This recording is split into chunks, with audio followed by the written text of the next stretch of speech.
Our advice, the good business planning and good market research. And number two, how do they fit the environment? As you know, West Africa is quite humid, it's quite hot, it's quite warm temperature all year round. It's very cold as in Europe and whatnot. So you need breeds that will, you understand, that will motivate you more than the salary or the money that we are receiving. We are running a commercial pig farm, so you have to gauge and see when they take your mind, right? That it is something you can do for life. Always profitable it's better to sell your animals when they get to market weight. Let them get big. Don't sell when they are small. If you're a newcomer looking, start small and learn. If you have money and then whatnot, you still need experience. So if you are able to now get experienced workers, a farm manager who's also really, when you interact with the person, you know, just from how the person talks, that's from how the person, the maneuvers. You can. So my name is Kojo Adadea Mankwa, Papa Kojo Adadea Mankwa. I'm an investor into the agriculture sector, so agribusiness. I produce pigs, I produce catfish, and as well as some crops as well, cassava, maize. Okay, so what inspired you to start pig farming? Okay, so with pig farming in particular, like I said, I was, just searching for places where I could invest my money into and grow my money nicely as a young man, and then also give myself another option career-wise as well. So that's when upon my research, I chanced of research and then asking questions, asking around, and also observing trends. I said, let me invest into pig farming. That's why. Okay. So someone wants to start pig farming. What the person need to know before the person to start pig farming? So before you want to start pig farming, right? You have to equip yourself with the knowledge you need to succeed. But first of all, the knowledge is into two things. There's a technical aspect, that is the day-to-day running of a pig farm. You know, how to feed pigs, how to medicate pigs, how to treat pigs. That one is one aspect. And then the second aspect is the business aspect, how to sell, how to be able to make sure you are making profit, record keeping, all of that. So before you start your pig farm, number one, what I advise is you do a market research, conduct market research. Go around and look at, farm nearby people who are also doing the same thing. Ask questions. Watch this type of videos on YouTube. Make sure you understand how much it will take you to grow a certain number of pigs to market weight, and how much you can sell it for after it is ready. Who can you sell to? Where can you sell? What can you do with the product? Have a fair idea of all these options, and you can narrow your own into, you can pick a target audience, a target market. Let's say you want to just sell to restaurants. You can market to restaurants. You want to sell to restaurants and hotels, you market to restaurants and hotels. You want to sell to individuals, that is individual customers, you can market to them. You want to sell to, let's say, cold stores, abattoirs, they come and buy the live. You can market and then build a relationship and sell to that place as well. So do your market research, and then also have a good business plan and make sure that you are towing that line. So the business plan will help you to stay on course and you don't deviate too much. Yeah. So that's the first thing I would advise, the good business planning and good market research. And number two, do adequate research into the nature of the business. Understand what goes into a day-to-day running of a commercial pig farm. You know, before you start, you just ask questions, read books, especially. That's one thing that is very underrated, as I've come to find. Reading books. You know, there's knowledge about these animals that exist thousands of years ago, which is still relevant today. So make sure you read books, make sure you do your research, and make sure you equip yourself before you start your commercial pig farming journey. Because remember, you are doing it as a business and not as a hobby. What will separate you from a hobbyist and a businessman or a businesswoman is how you treat it, how you treat the business aspect of it. That will separate you and make sure that you last long term. Okay, so the items that I need before I can start. Okay, so that's in the items. I mean, it depends, right? Before you start, obviously, you need land. If you or you need a place, okay, not say land, you need a place to rear your animals. I know people who have started in their own house, backyard. There's a guy who I think I saw on Woody Meyer's It says that from his mother's kitchen. kitchen, yeah. Yes, his mom's kitchen. And today he's opened his own he has his own facility. So you just need a place to rear the pigs. So wherever the size of your facility or wherever you're going to rear them will determine the number you can do at an instance. So you need a place to rear. So you are starting small, you can be in your own backyard. Someone's like said their mother's kitchen. You can construct wooden structure, small one. You can construct a concrete one, like what we are standing in to start. Obviously, so when you do that, you need a place. So you might need a land to start on. Then you need a building material, if it's the wood, if it is the concrete, whatever it is. You know what I mean? To start, yes, structure to start. You use that one. Then when you start as well, there are where your pigs will drink water from. Whether it's a borehole, you drill a borehole for them and connect it to pipes, or whether you are going to use these 4 gallons. So there's another technique. You can use the 4 gallon, these gallons, drill holes into them, and then put the nipples there, and then put it in their pen for them to drink. That's also another technique. So basically, these are the main things. You just need a place to rear, and then somewhere a good constant water source, because without water you are not even going to be able to start anything. Without good water source, you can't starve your animal, you can't make your animals test. So these are the main things you need before you start. So what breed the person need to? So with the breed, right? I know now there's a talk of Duroc and there's all of that. The Durocs are very good breeds as well, which I think right now they are gaining popularity in the market. But then let's look at the ones that are quite common here. The landrace, the large white. Right? These ones are quite common here in Africa, West Africa setting, because they've been reared here for a while now. So now you have disease resistance. You understand? And you look at from number one, disease resistance. That's the first thing you look at for when you are selecting your breeds. Disease, how tough are they to the environment? Disease resistant, and how well do they fit the environment? As you know, West Africa is quite humid, it's quite hot, it's quite warm temperature all year round. It's very cold as in Europe and whatnot. So you need breeds that will fit the environment well, and then breeds that can convert feed efficiently to meat.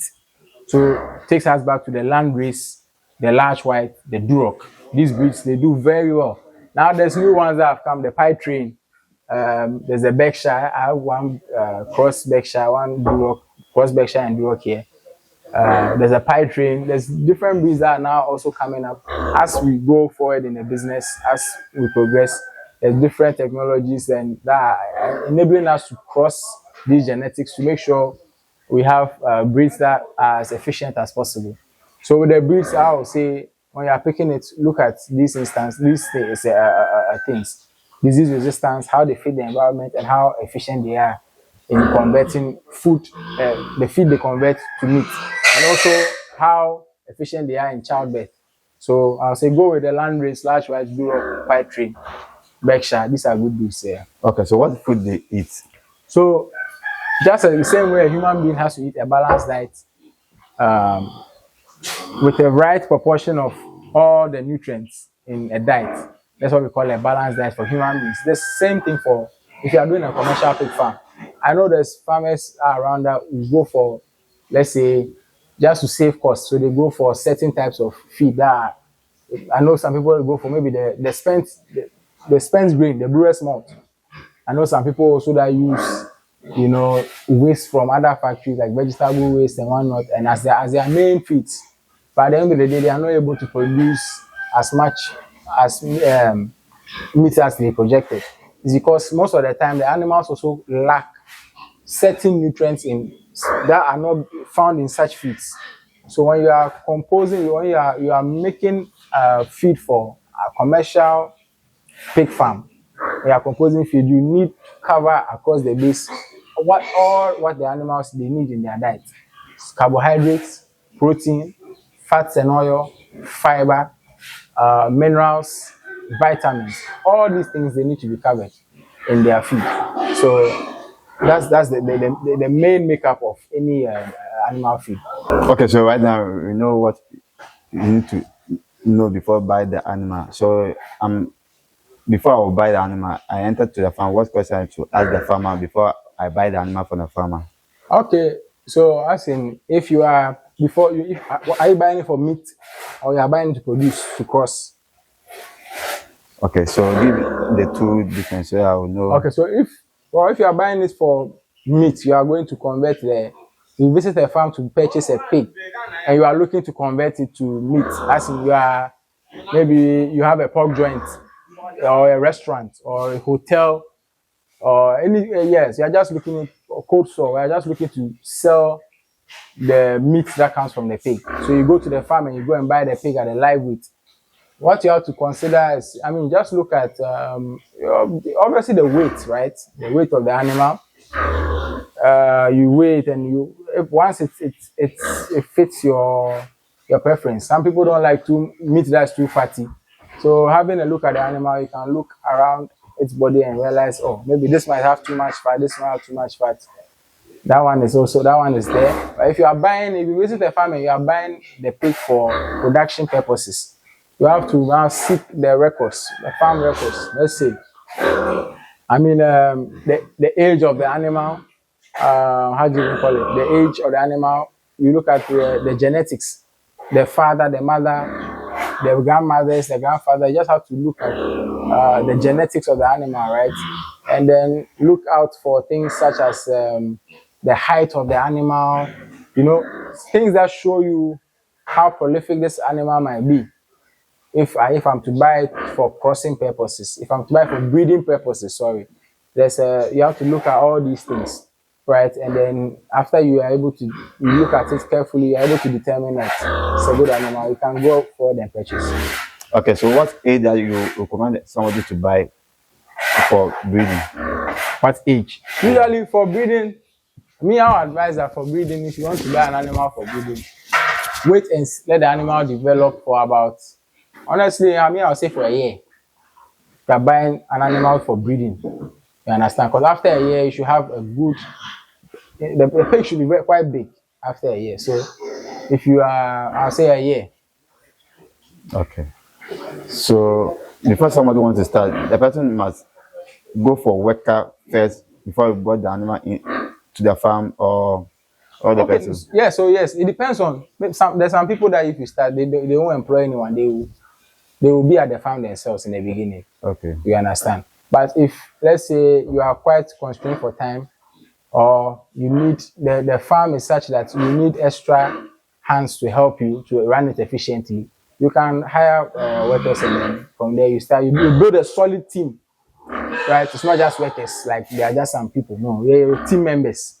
When you are going to play football, the captain, goes with the coach selects a team that is led by a captain.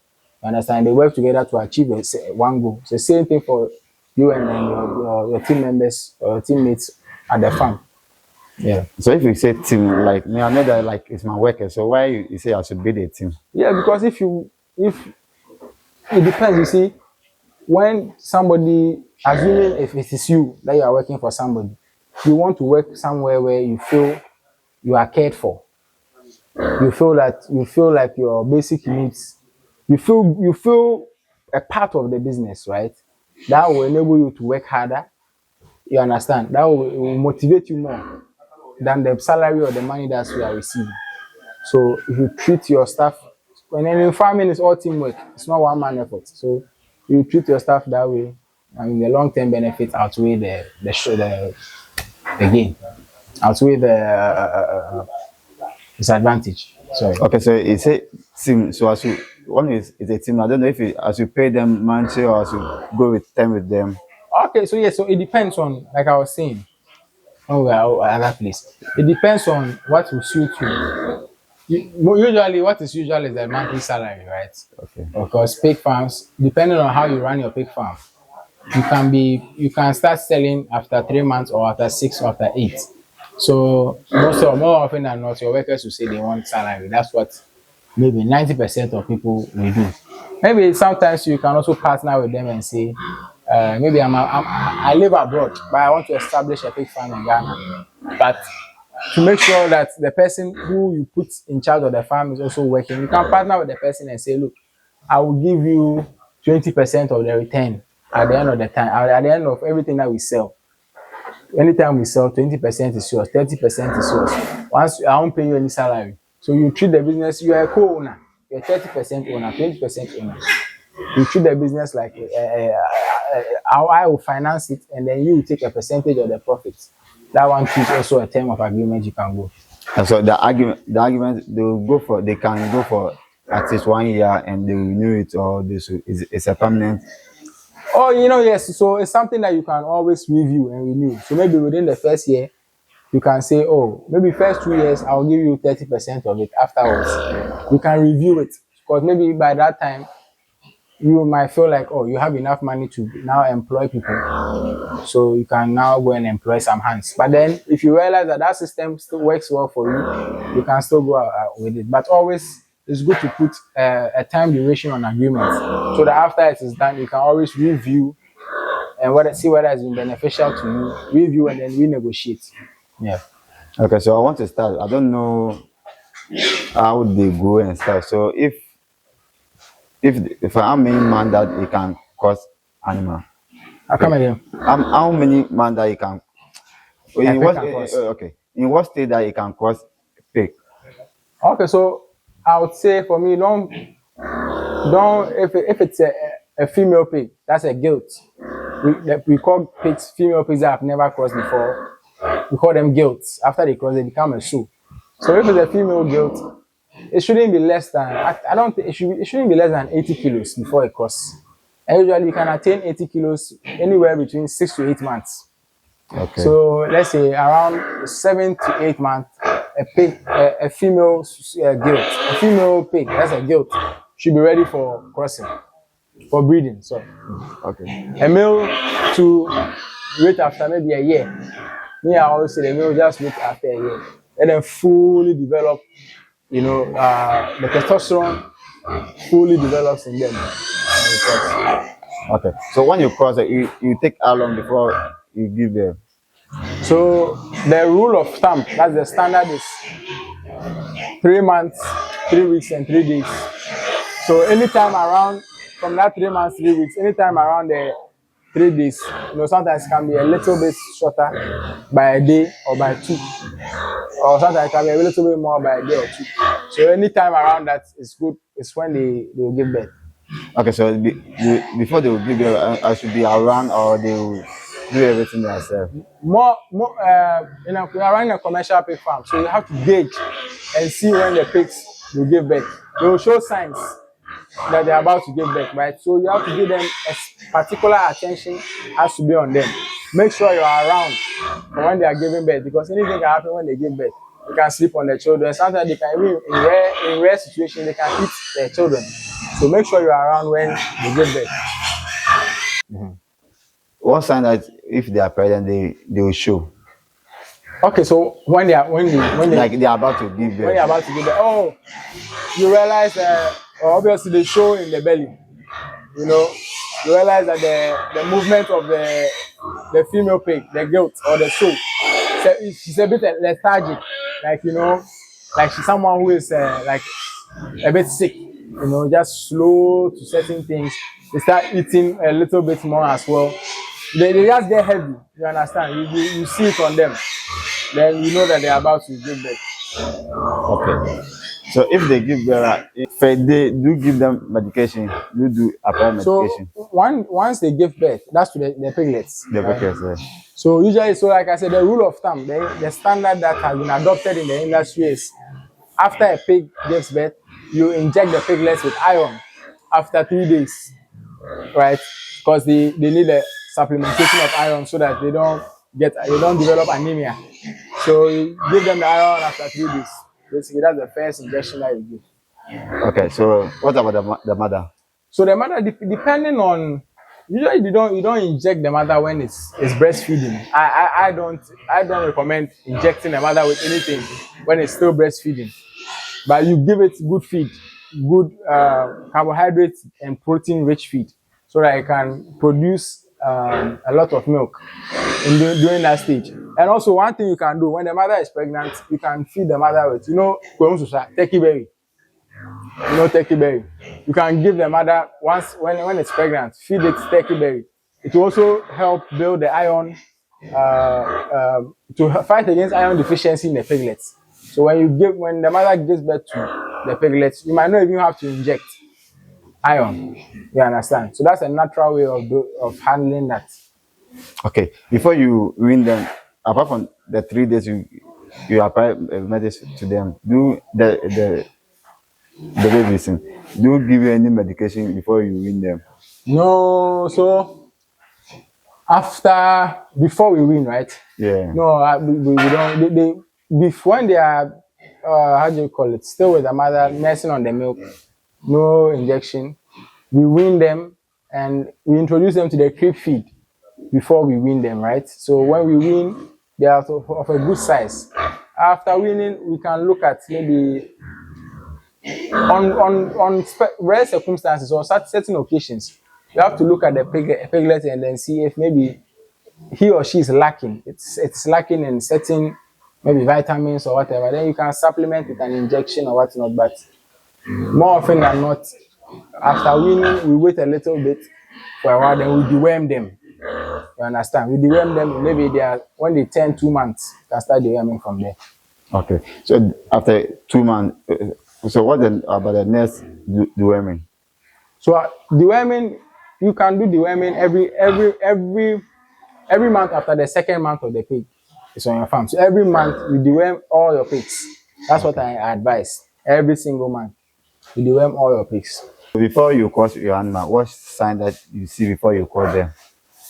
So usually, like the female cycle, the same across most animals, right? The same like in human beings.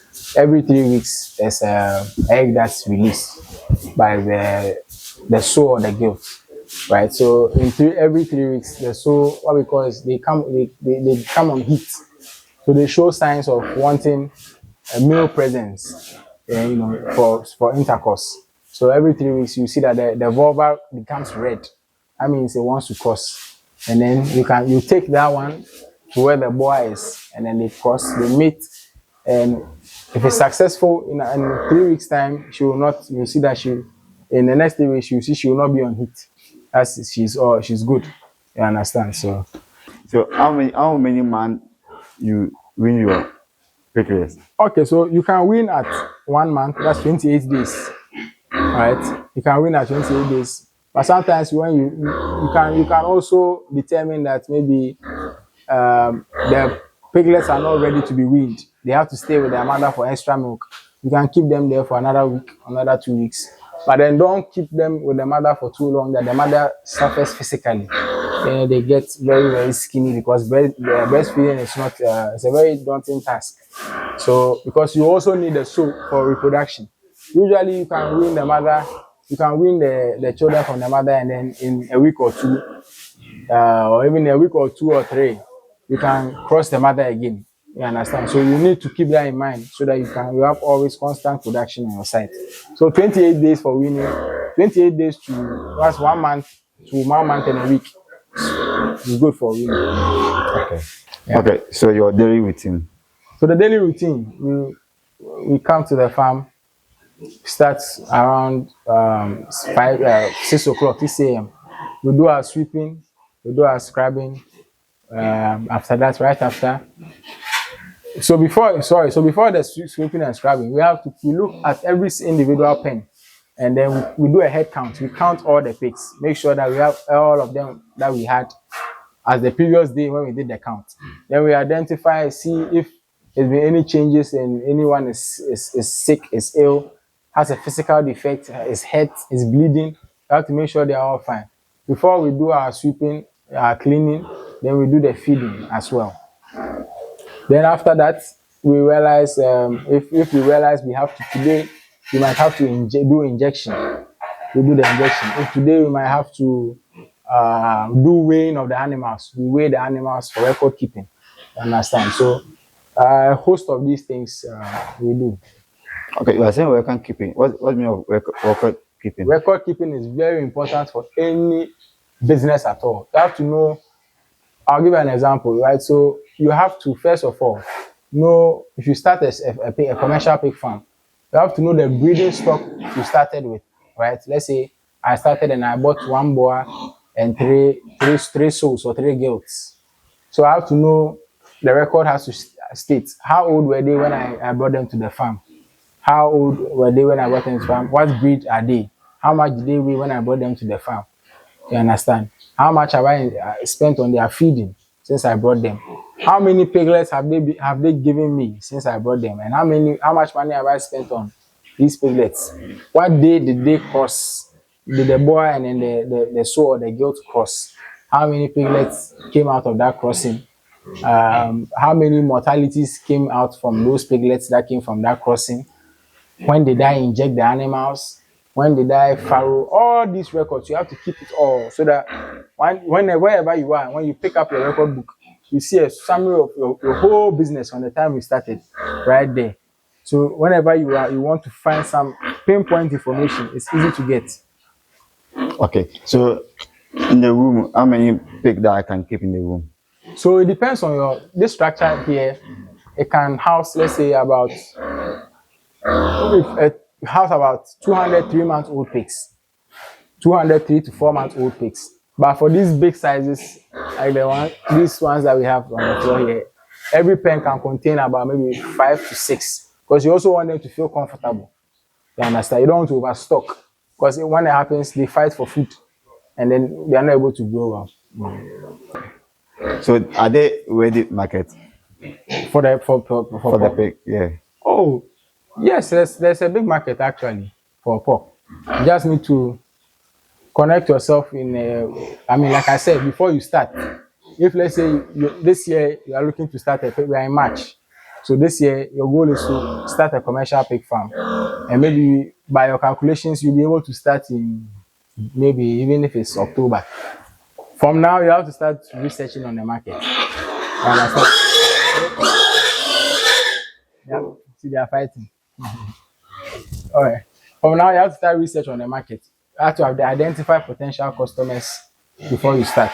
There's a big market for pigs. That's for that one. I don't mean lie to you. Okay. So what did that affect them? That was it. What disease does affect them? So a host of diseases can affect them. They can get anything from diarrhea to swine flu. They can get anything from how do you call it? Skin lesions, diarrhea, swine flu. There's a host of diseases that can affect them. You understand? That's why they need constant deworming and then constant antibiotics in their food, probiotics in their food as well to toughen the stomach up. Okay. So what time that I can call veterinary officer to a farm? Come again. What time that I can call veterinary officer to my farm? You can schedule for veterinary doctors to come to your farm, to visit your farm every month, right? So that it's a routine check. Or every month, you come and routinely check all your animals. Or anytime you identify a problem with any of your pigs that you cannot understand, you can call veterinary doctors to come in. So have a good veterinary doctor around your area. Work with the person hand in hand. Yeah. So what medication that I can do is myself? So there's different types. So we spoke about the iron injection. That is for iron deficiency. There's multivitamin injection as well. There's ivermectin. That is the deworming injection. That's there. We have pen strip. That is for certain ailments. Yeah, there's a spray whenever they have any cuts on their body. There's a spray we can also use. So there's different types of medication. There's even some that you can put in their water. It's water soluble. You put it in their water so that anytime they are being medicated. There's some you can put in their food as well. So yeah. Okay, so right now we know the benefits of it and we know everything too. What challenges when I start I may? The challenge is anywhere from the cost of the feeding to mortality, to sickness, to identifying, if you don't do your market research, or to identifying target consumers, to people coming to buy for very bad prices. You can find all these, you can get all these challenges. Yeah, it's a lot of challenges you can face here, but when you stay, just stay the course, right? Stay the course. Don't give up. Stay the course. If it comes to a time where you realize maybe the cost of feeding is too much, I want to shut down the business. Don't shut down. Just reduce the number of animals you are doing at the time, and then start again. Do you understand? Take your time. Start again. If it is you are struggling for customers, try and increase your awareness. You know, your marketing. Make sure more people are aware of you. If you have to go around, share flyers. If you have to do social media posts and sponsor it so that people will see, do that one. You understand? Don't keep to yourself. Make sure the right people are aware of you, and you can sell. Okay, so someone want to start. What advice would you give the person to start? If you want to start, like I said, I think I said in the beginning, if you want to start, just make sure you psych your mind, right? That it is something you can do for life. Look, God willing, in the next, if God gives me 80, we'll still be here. We have expanded big and whatnot. You understand? It's something. There's this pig farmer from Nigeria. Only from Ghana here. Yesterday I saw one interview. He said he's been doing it since 2000. And it's 20, so it's been 25 years. Exactly. You understand? So that day I was like, wow, this is the one from Nigeria. So he's been doing pig farming for 40 years. And he hasn't stopped. So that should show you something. It's more than a viable. So you just stay the course. Make sure you don't give up. Make sure even the challenges they come, just sit down and analyze the situation. What went wrong? What am I doing wrong? Try and correct it. And then you see, God willing, it will be good. So that's my number one advice. Is just don't stop. Sometimes challenges will come, like I say, by you. Just keep the course. You understand? And then make sure you have your business plan, because you are doing a business. Your business plan, your marketing plan, and try and stick to it. This will help you. Record keeping as well. Okay. So your telephone number and your location. So my number is 054 332 8702. You can get this on WhatsApp. You can also call me. And then my location, we are here at Goma Ediafokwa. So when you get to Akoti Junction, you take the turn into the junction, come all the way down the road. Akoti is about 10-minute drive away from Kaswa. So we are just an hour from the Accra Mall. So we just take that turn down the road and we are here. We have pigs, we have fish, we have maize, we have cassava as well. How do you sell your animal? How do we sell? Yes. So for us here, we've sold to almost everyone in the value chain. We sold to individual consumers, we sold to restaurants, sold to hotels, we sold to cold stores. You understand? We sold to supermarkets. So we have a plethora of clients that we have sold to. You understand? So how we sell, we leverage. I go to them. You know where these people are. You know where these hotels are. You know where these restaurants are. This free marketing advice. You know where these restaurants, these hotels, these cold stores, these people are. Go there and then actively seek to build a relationship with whoever is in charge of procuring these goods. Because at the end of the day, what we are farming, most of these products, they are commodities, right? And what's a commodity? A commodity is any product that is mainly sold based on price. That means if I don't get it from you, I can go and get it from somebody else. The major difference will be the price and how much I'll get it for. So if I don't get pork from you if you are selling yours at 35, someone will also price it on at 30. And then you say like, oh, it's more. If I go and buy the 30 cedi one, I'll save my money, so I go there. So it's a commodity, right? So that means it's always in demand. So make sure you just position yourself right. Go to these places, talk to the people that are in charge, make contacts, make connections, call them ahead of time. Let them know that, oh, look, I will be having 80 kilo, or this animal should hit 80 kilo by in 2 months. I have about 20 of them I want to sell to you. If you are interested, then keep reminding them. They register interest and it's time. You call them, they come, you do business with them, you go. You can also leverage social media to increase your brand awareness. Because now we are all on social media, we are all on TikTok, YouTube, Facebook, Instagram, Snapchat. You leverage it to get more customers. So that's how we sell. Okay, so your price, your prices that you said them. So we sell here, we sell both. We sell breeding stock, we sell live weight, and we sell also carcass weight. That's the pork chops when we slaughter. So anywhere from, honestly, like I was saying, now the live weight should even be, we are I think farmers, it's something that we need an association, or we need. Recently I saw that the Kumasi Pig Farmers Association increased their price to, I think, 30 per kilo or so. I'm the one of the group. I check. They increase it like 30 cedis per kilo. I think that is even cheap. But then obviously when you go up north in Ghana, the feed prices they reduce. Coming down south is more expensive. You understand? So in Accra here, in these close environments, we should be selling for even 40 cedis per kilo for live weight. Anything less than that is, I mean, it's not ideal. You still take it. I mean, right now the standard price that a lot of people tend to go with is about 35 cedis per kilo for live weight. But I think it should be up to about 40 cedis per kilo, so that the farmer can also make good profit margins to continue to scale up. Because what happens is, if you are selling at these low prices that are below what you have projected, it doesn't give you the capacity to scale your business up. Do you understand? Okay. So, but anyway, so we sell from around to 35 to 40 cedis per kilo range, live weight. Carcass goes for 55 to 60 cedis per kilo. I'm giving you a range because anything can we are in Ghana here. People seek for discounts, so I'm giving you see the right. So I'm giving you the range.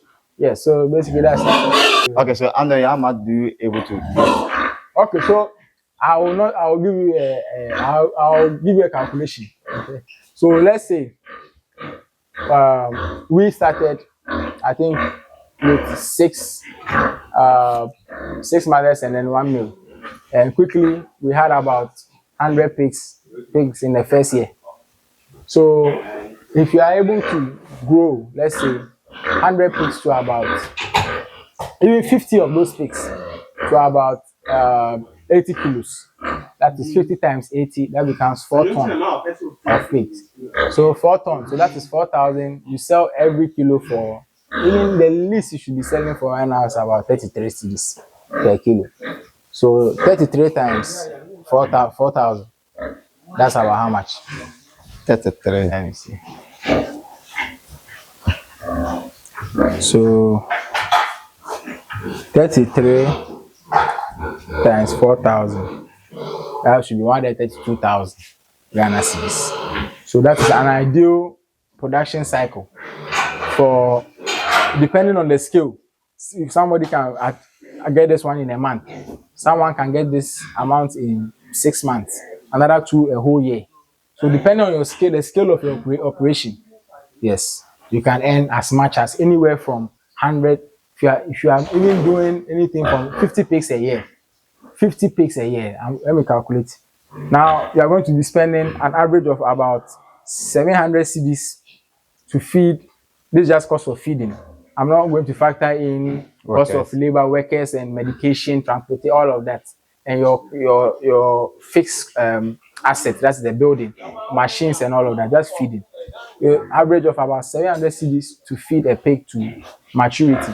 So to take a pig from 0 to, let's say, at least 80-90 kilo, it should cost you 700 Ghana cedis. So let's say you have a head of about 30 pigs. So now, 30 times 700, you spend about 21,000 Ghana cedis feeding them to completion within a period of 6 to 8 months, right? Hopefully it's quicker so that you can make more money. So you spend 21,000 cedis. Now, to get everybody to, let's say an average of, we did 30 pigs, right? Yeah, 30.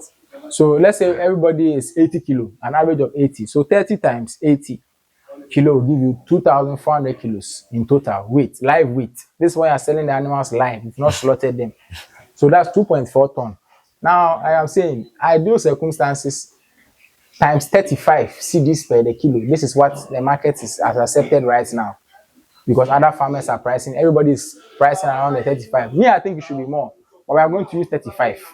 So 2,400. That is 2.4 ton times 35 cedis per the kilo.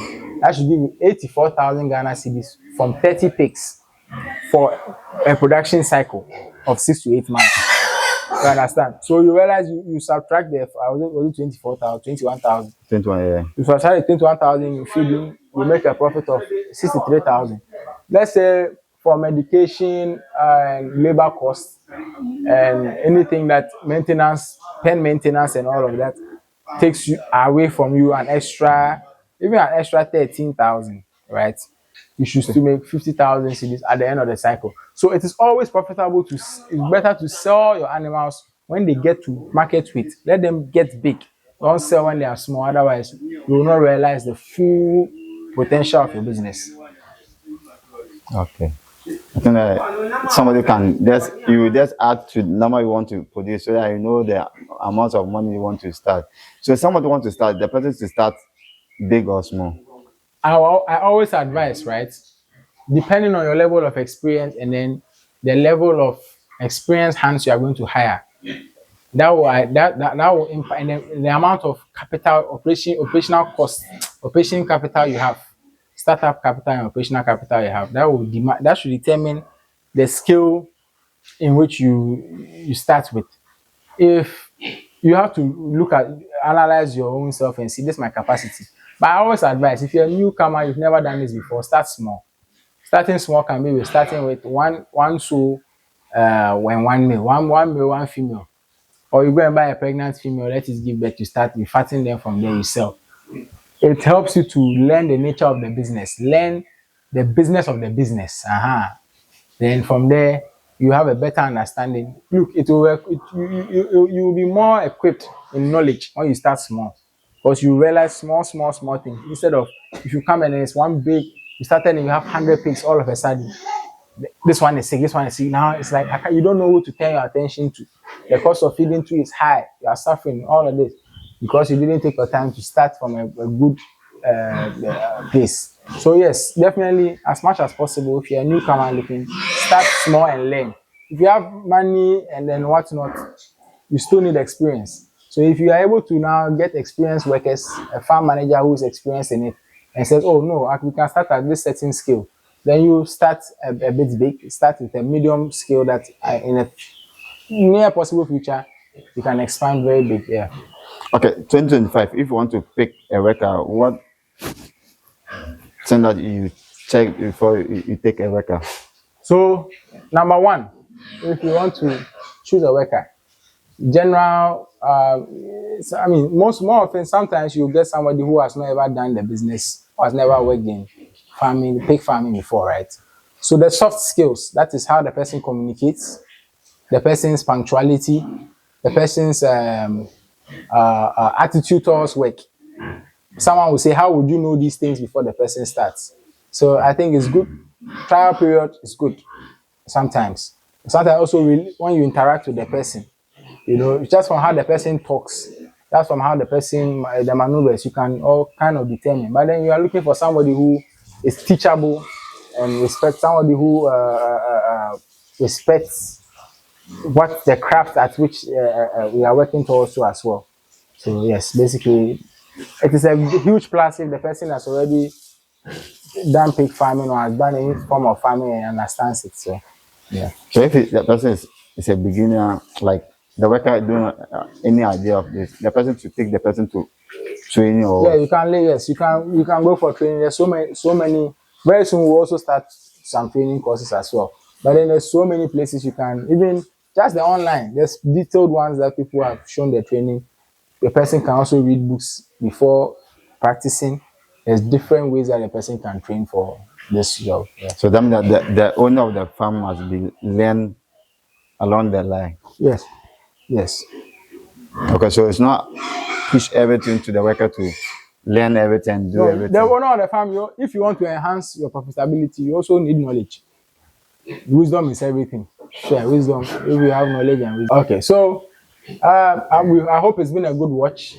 If you are new to this channel, you can subscribe. He's doing a very, very good job coming around talking to farmers in different fields, and then giving insight on how the business is. It's very, very. If you listen to some of these conversations, look, it can change your life. Literally, it can really change your life. The knowledge from what he's doing can change your life. So, subscribe and also encourage. He also encourages him to keep producing these videos and keep going as well.